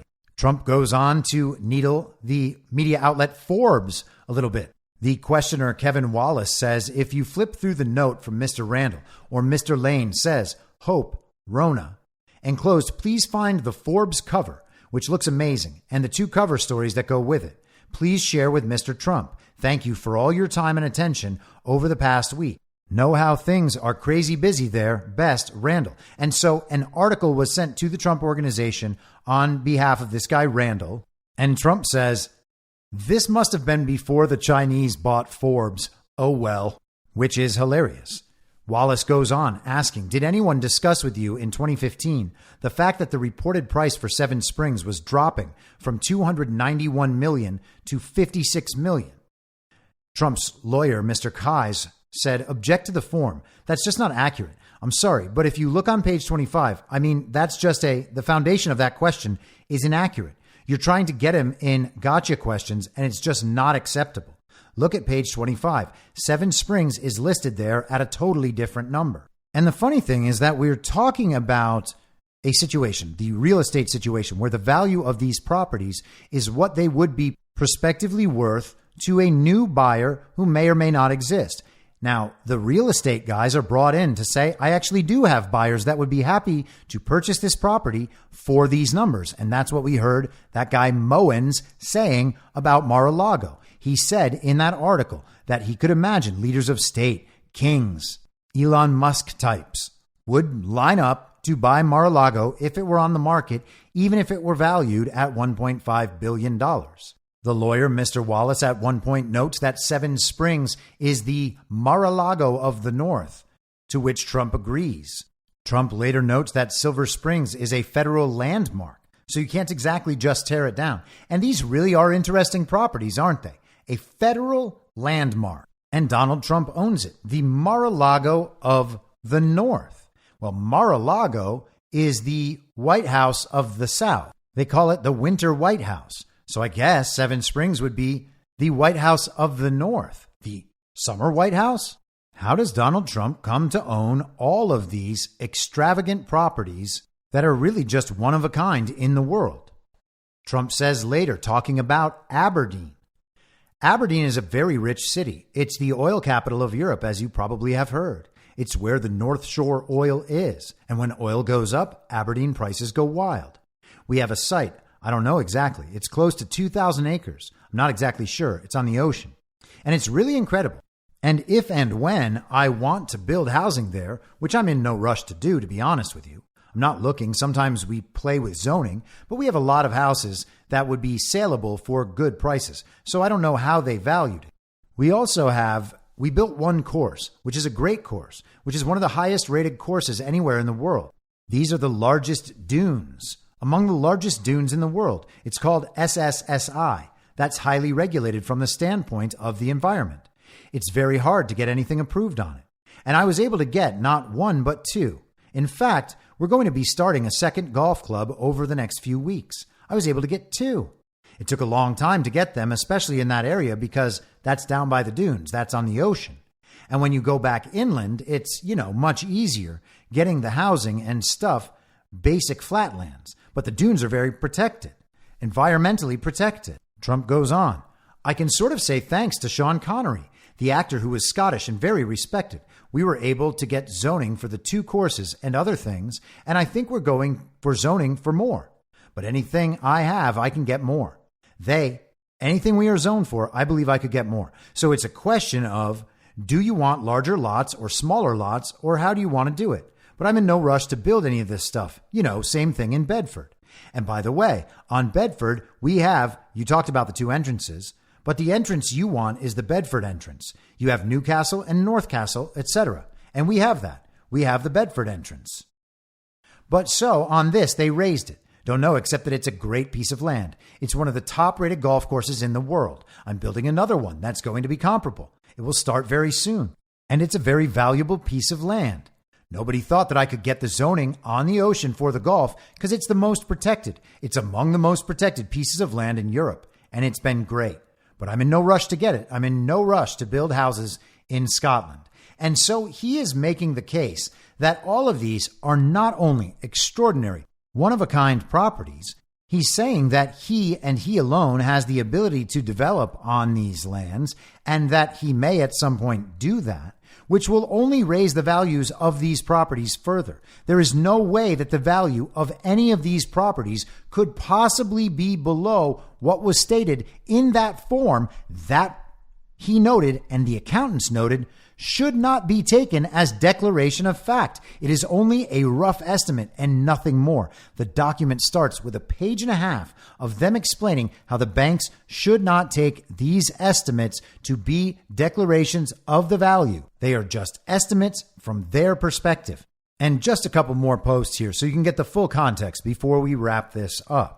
Trump discusses the building of wind farms off the coast and says it was crazy. And it's a great course, considered one of the greatest courses, old and beautiful. And I protested it. I said ridiculous, and they did too. But they built a wind turbine. It's had no impact on the course, not my course. It's their course. But I think it's inappropriate. They're doing all over the United States. They're doing it in our oceans. They're probably killing whales, which are washing up to the shore, which nobody has ever seen before. Many whales are coming in where they're doing it up in New England. No, I'm not a fan of wind. It's very expensive energy, and I think it's very bad environmentally. And of course, he's right about that. He talks consistently about the graveyard of birds that exists beneath each one of these wind turbines. And it is also true that the blades of these wind turbines have to be consistently replaced, and they are just put in the ground in landfills. They don't biodegrade. They're filled with chemicals, and we are actually polluting the earth more through the use of these wind turbines. Trump goes on to talk about his Jupiter property. It's an interesting real estate deal that I did there. It's hundreds of acres in Jupiter, which is one of the hottest communities in Florida, if not the hottest. I mean, it's incredible, right next to Palm Beach. A large percentage of PGA touring professionals live in Jupiter. It's a great golf course and a great clubhouse and a great community. And what I did in Jupiter is I paid very little for it because I assumed a liability of the membership payback. You understand? I assumed? Yes, and again, I had my son doing it because if I'm a little bit inaccurate, I hope you will excuse me. But you basically have a certain number of members, all of whom put up money. It's a thing that's very common in clubs, and especially golf clubs, where you put up money and at the end of 25 or 30 years, you agree to pay them back the money. So therefore, it's in the form of a loan. So everybody wanted to buy this property. Jack Nicklaus, everybody wanted to. It was actually Jack Nicklaus's designed course. It's right next to the Bear course, which is a great course in Florida. They're right next to each other, very successful both. And this is very successful. So what some places do, and this was one of them, is they will sell a membership for $250, $300, $200, whatever it might be, $1,000. And they agree to pay the people back at the end of 25 or 30 years. In other words, you're getting your money back. So it's in the form of a loan. And it's basically a zero interest loan. So the previous people, which was one of the hotel companies, the Ritz-Carlton, I think, and it sits on the books as a liability, I went to the members when I bought it. So I bought it very inexpensively. It's worth a lot of money. And I said, I bought it, I think, for $5 million, for a very small amount, but I assumed the liability. And so what he's saying there is that all of that money invested by the club members in the future expansion of that club, that was basically given over as a loan. And Trump is saying that when he came into that deal, it was not only the value he paid for the property, but he also assumed the liability to pay back all of those members who put in $200 or $250 or $300,000. So what we can see is Donald Trump knowing the ins and outs of each and every one of these real estate deals. He knows why the properties are valuable, and he's able to explain it at length, giving examples and comparisons. And he is airtight in terms of the accountants and in terms of the worthless clause and in terms of the fact that all of the values have risen. So it's impossible that he overstated them back then based on the current emergent reality. So let's just go through a couple of more and we'll close this out. Trump says on page 277, it's so many years ago. Again, I don't mind this. But at what point does the statute of limitations come in? I mean, we're going back years ago on stuff it's amazing that I can remember all this stuff. It's so old. And again, all of these questions are about real estate deals that happened like a decade ago. And Trump is just reciting all of this stuff. They're asking him all of these questions, hoping he slips up. And he is pointing out here that the statute of limitations should apply, and that the idea that the New York district attorney is going after him for any of this is outside the bounds of the law in so many different ways. But Trump continues, and I don't understand. Am I the only one in the United States of America that doesn't have a statute of limitations clause? It just doesn't make sense. Every deal we're talking about is from 10 years ago. I thought we had a 3-year statute of limitations on this stuff. It's, look, I know you don't care, but it's very unfair. It's very unfair. You are going to go back into ancient history, and they're all good, and they're much different than what you thought. You thought you were going to scam me, but I tell you, it's very, very unfair what you're doing. So they thought they were going to get Trump on all of this. They're not going to get Trump on any of this. If the judge decides against Trump, then Trump has opened up all of these various avenues for appeal and to win on appeal. It is incredibly amusing watching people freak out in their get Trump efforts, thinking that this is finally that silver bullet they've been seeking for so long. And it just isn't. If you are an honest person reading any of this and understanding what he's saying here and what his lawyers are saying, then there is absolutely no cause whatsoever to assume that Donald Trump committed fraud in the production of these statements. And they should not be going after him at all, because the statute of limitations has expired. And this is the final Trump post I will share. And then on top of it, I have. It's like, just go back anywhere you want. This is a thing called statute of limitations. And I think my lawyers like that. But nobody ever brings it up. I mean, you're talking about 2011, 2000. It doesn't seem to make sense to me. I'll be honest with you. And Wallace cuts in, your lawyers, I'm not going to spend too much on the record on this. Trump says, if you would spend this kind of time and effort in fighting violent crime, you would make Seven Springs very valuable because people would come back into New York. This state is absolutely in trouble. So let's get some of the response today from the Trump side. This is attorney Jesse Banal. World to communicate to the American people, because at the end of the day, this isn't a real trial. This is a judge who's made up his mind. This is a show trial. And we don't live right now in places like New York City, in a place where the rule of law truly controls here. And so this judge decided to interject himself very purposefully into a presidential debate, into a presidential campaign right now. And so President Trump, recognizing that this is really what they're doing, is they're coming after him to try to keep him from getting elected president again. That's what this is all about.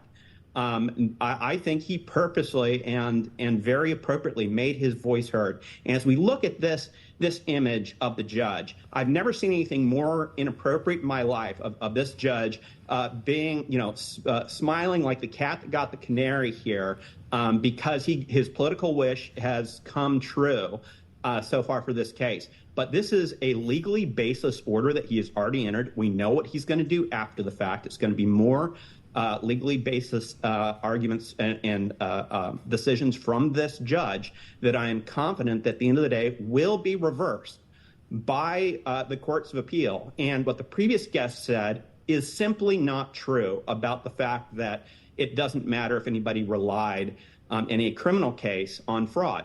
There's something called materiality. And so, first of all, I don't think there's any evidence at all that there were misstatements on these forms. But the fact that no bank is shown to have relied on those and that everybody was paid back showed that anything that they could possibly rely on is not actually material. And so regardless if it's a civil case, a criminal case, whatever it might be, here in this case, it is, I think, very, very clear that that what we are seeing is a total politically based case by a political attorney general in front of a political judge. There isn't actually any part of this case that holds up, but that's not the point. The point is that the regime is showing everyone it can do what it wants. It can imprison its political opponents if it wants. And if they can do it to Donald Trump, they can certainly do it to me and you. And we don't have to believe in the validity of these cases. We don't have to be scared about the long-term outcome of these trials to understand and to learn that lesson. This is what political regimes are capable of when the people stop paying attention, when it's impossible to hold people accountable through elections, and when we fail to recognize the existence of a uniparty because we are too caught up talking about political parties. The Republicans aren't saving you from any of this. They're not saving Donald Trump from any of this. Ron DeSantis' campaign and supporters are trying to mock Trump supporters and Trump himself by saying that he's wasting all of their donor money on the defense for these cases, while he is also defending other people from an entire range of unjust pursuit through the legal system. They're not there to defend Trump. Are they really there to defend you? Is Ron DeSantis going to stand up for you or for anyone?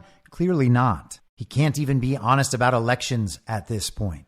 So here's Donald Trump with his comments before entering the courtroom today. This is a continuation of the single greatest witch hunt of all time. We have a rogue judge who rules that properties are worth a tiny fraction, 1/100th, a tiny fraction of what they actually are. We have a racist attorney general who's a horror show, who ran on the basis that she was going to get Trump before she even knew anything about me. She used this to run for governor. She failed in her attempt to run for governor. She had virtually no polling. She came back and she said, well, now I'll go back to get Trump again. And this is what we have. It's a scam. It's a sham. Just so you know, my financial statements are phenomenal. They are actually less in terms of the numbers used than the actual net worth. The actual net worth is substantially more. No bank was affected. No bank was hurt. They don't even know why they have to be involved. And they've so testified. They can't believe that they're involved because they were paid back on time. There were no defaults. There were no problems. And it was like a perfect client. In the meantime, people are being murdered all over the sidewalks of New York. There was no victim here. The banks were represented by the best, biggest, most prestigious law firms in the state of New York, actually in the country. Some of the biggest and best law firms, in all cases, the biggest and best law firms. That's who represented them. The banks got back their money. Again, there was never a default. There was never a problem. Everything was perfect. There was no crime.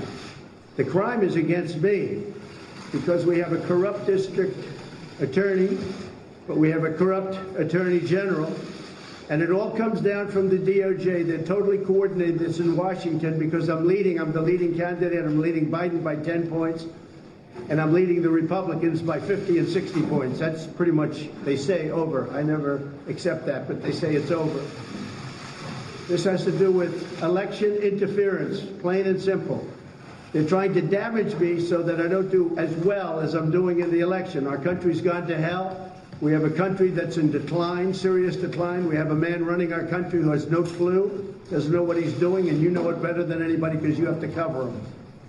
What they've done with open borders, what they've done with interest rates and taxes, it's a disgrace. So what we have here is an attempt to hurt me in an election. It's an attempt to hurt me in an election. This never happened before, where President of the United States leaves office and gets indicted. And the reason I got indicted was that I ran. If I didn't run, I'd be sitting right now at a beach like Biden does every time, even though he's supposed to be working. So very simply put, it's a witch hunt. It's a disgrace. We have a corrupt attorney general in this state. You see how she does? This trial was railroaded and fast-tracked. This trial could have been brought years ago, but they waited till I was right in the middle of my campaign. The same with other trials and indictments. It's all run by DOJ, which is corrupt in Washington. Everything goes through them. They're all corrupt people. Frankly, our country is corrupt. And that's one of the reasons I'm running. We're going to straighten it out. They have one property that's worth anywhere from 50 to 100 times what this judge put down as a value. Put down a value $18 million, and the property's probably worth, could be anywhere from 50 to 100 times more than that. And a lot of those numbers could even be low. We have other properties, the same thing, so he devalued everything. I didn't even put in my best asset, which is the brand, in terms of value. Coca-Cola, take a look at their value. They have a value. The value of their brand is more than everything else put together. My brand is extremely valuable. I didn't even use it in my financials. If I wanted to build up a financial statement, I would have built it up by using brand in addition to everything else. We have the greatest properties. We have among the greatest properties in the world, and I have to go through this for political reasons. This judge is a politician. He comes out of the clubs. He's running unopposed. The reason he's unopposed is because he's getting Trump. They always run opposed. He's getting Trump. The bosses say, don't run against this guy. He's doing great. He's getting Trump. But he overplayed his hand, and he should be investigated for what he's done. What he did in undervaluing these properties is a disgrace to our nation. This shouldn't be a case. One other thing. We have a clause in the contract which tells, essentially, buyer beware. The contract is very, very, if you take a look and you speak to the banks, and you will, I hope you speak to the banks, because the banks got paid in full. I hope you speak to the banks. But we have a clause in the contract. It's like a buyer beware clause. It says when you take a look at the financial statement, don't believe anything you read. This is up front. Don't believe anything you read. Some people call it a worthless clause because it makes the statement and anything you read in the statement worthless. It says go out and do your own research. Go out and do your own due diligence. You have to study the statement carefully. Do not believe anything. In fact, it's so strong that people read it and they don't even accept it. They don't even want it. They don't even use it. It's called a disclaimer clause. It's very common. If you put it in, if you don't have time to do statements, or even if you do have time, people like to have it. This is what's called a full disclaimer. We disclaim the financial statements. But even with a full disclaimer, which immediately takes you out of any fraud situation and any litigation. And by the way, when the Attorney General found out about the disclaimer clause, she said, that's okay, let's go forward anyway. It's good publicity. These are corrupt people we're dealing with, the most corrupt people. We have a great company. I built a great company. It's got tremendous value. It's got some of the greatest real estate assets in the world. And now I have to go before a rogue judge as a continuation of Russia, Russia, Russia, as a continuation of the greatest witch hunt of all time. And I don't think the people of this country are going to stand for it. If I weren't leading in all the polls, or if I weren't running, I wouldn't have any of these cases. I wouldn't be seeing you this morning. But I'll be seeing a lot of you, because this is a horrible thing that's happening to our country, and we've got to get it straightened away. So we'll go in and see our rogue judge, and we'll listen to this man. And I think most people get it. People are getting it. I can tell you the voters getting it, because every time they give me a fake indictment, I go up in the polls, and that's never happened before. But this is a disgrace, and you ought to go after this Attorney General, because she's turning off everybody from coming in. You know, I don't know if you take a look at the outflow of business. Businesses are fleeing New York because of horrible, horrible attorney generals and judges like we have. They go to other places where they can be treated fairly and with respect. Thank you very much, everybody. Thank you. Thank you. And apologies earlier. I know that I was referring to Letitita James as the district attorney, conflating her with Alvin Bragg. She is the New York Attorney General, just to be clear about that. So Donald Trump presents the case right there. This is the sort of thing the American public is going to hear. When they learn about this case, they will realize that this case is preposterous. There are going to be some communists who simply don't care. They believe that Donald Trump has committed crimes despite their total inability to talk about what crimes Donald Trump has committed. And it makes it extra funny that Joe Biden is out there saying, what have I done? What do the American people think that I've done besides loving this Constitution too hard? They think I'm an extremist. They think I committed crimes with my son just because there is an extensive record and a full evidentiary basis for believing that I have committed crimes with my son. Oh, that's crazy. You can't list any of them except for me loving the Constitution too hard. Well, if people inform themselves about any of these Donald Trump indictments, all of that goes away in people's minds pretty quickly. And it ultimately doesn't matter once the awakening process continues and once it really reaches that critical mass, let's say. It really doesn't matter what the decisions in the courts are. Everybody is going to know that Donald Trump was unjustly prosecuted, and when the decisions go against him, they will see that as a furthering of the injustice. And that is the entire point. You don't have to be worried about Donald Trump's future or the future of the country to understand the example that is being shown to us and help others to learn this lesson that you have already learned by now. We are seeing all of it on display. Letitita James just mad dogging Donald Trump from behind. The video of her, she just cannot stop looking at Donald Trump from behind and to the side, just glaring at him for the cameras. And then the cameras turn to this judge. The judge realizes the camera's on him. He takes off his glasses and gives a big smile to the camera and then motions to the crowd in the courtroom like, I didn't know that the cameras were on me. I didn't know that this was my special moment. But it is. Oh, it is. You will be remembered forever. Congratulations. I'll be back tomorrow at the same reasonable time on the same reasonable podcast network. I don't have a network. Masks and lockdowns don't work. They lied to you about a pandemic, and Joe Biden will never be president. In my mind, that's the end game. If you're listening to this episode for free, you can support me and support the show and the work I do by signing up for a paid subscription at imyourmoderator.substack.com. You can do so for as low as $50 a year or $5 a month. Comes out to under $0.25 per episode, and you'll blast right through the paywall for all of the writing. The merch store is www.cancelcouture.com, and you can find everything else by heading to Linktree. Linktree.com/I'mYourModerator. And I'll see you soon out on the range.